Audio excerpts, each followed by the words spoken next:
अमरावती महानगरपालिका निवडणुकीसाठी 15 जानेवारीला मतदान होणार आहे आणि 16 जानेवारीला निकाल त्याचे हाती येणार आहे। परंतु दुसरीकडे जर आपण पाहिलं तर नामांकन अर्ज भरण्यासाठी शेवटचे 5 दिवस उरले तरी अमरावतीमध्ये जर आपण पाहिलं तर भाजपा, शिवसेना आणि रवी राणांच्या युवा स्वाभिमान पक्षाची युती अद्याप झाली नाही। जागा वाटपाचा तिढा जो आहे तो कायम आहे। दुसरीकडे भाजप पक्षामध्ये जर आपण पाहिलं तर सर्वाधिक इच्छुकांची संख्या मोठ्या प्रमाणावर आणि त्यामुळे अर्जही मोठ्या प्रमाणावर उचलण्यात आलेले आहे। परंतु भाजपने जे आहे ते बंडखोरी टाळण्यासाठी आता थेट 30 तारखेला जे आहे ते भाजप पक्षाचे एबी फॉर्म जे आहे ते थेट निवडणूक अधिकाऱ्यांकडे देणार असल्याची विश्वसनीय सूत्रांची माहिती आहे।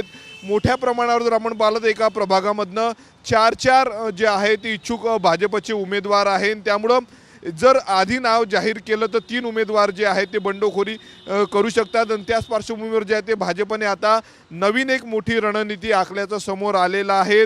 उमेदवाराच्या नावाचा आणि पक्षाचं नाव असलेला थेट एबी फॉर्म जो आहे तो निवडणूक अधिकाऱ्यांना दिला जाणार आहे, ज्यामुळे संपूर्ण ही माहिती गुप्त राहणार असल्याची माहिती समोर आली आणि त्यामुळे नुकसान कुठेतरी टाळावं आणि बंडखोरी टाळली पाहिजे यासाठी संपूर्ण हा भाजपचा मोठा मेगा प्लॅन आहे। अमरावती महानगरपालिकेमधनं 87 नगरसेवक निवडून जातात। मागील निवडणुकीमध्ये जर आपण पाहिलं तर जवळपास 45 नगरसेवक हे भाजपचे निवडून आले होते। त्यामुळे या निवडणुकीमध्ये जर आपण पाहिलं तर इच्छुकांची संख्या मोठ्या प्रमाणावर आहे। त्यामुळे एबी फॉर्म मिळेल ह्या प्रतीक्षेत उमेदवार असताना दुसरीकडे थेट एबी फॉर्म जो आहे तो निवडणूक अधिकाऱ्यांना दिला जाणार असल्याची माहिती सध्या भाजपच्या गोटातून समोर आलेली आहे।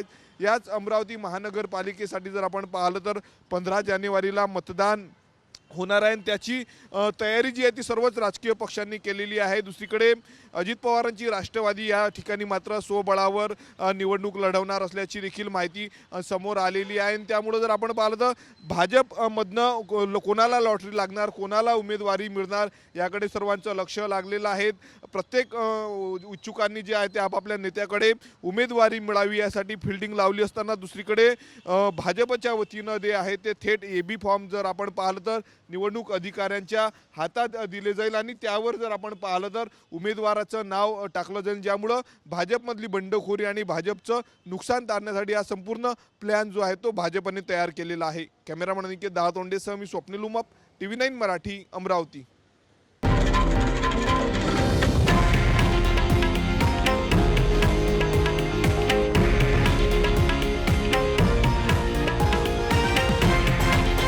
हे आहे देशातील नंबर 1 न्यूज नेटवर्क आणि आपण पाहत आहात TV9 मराठी, एकमेव।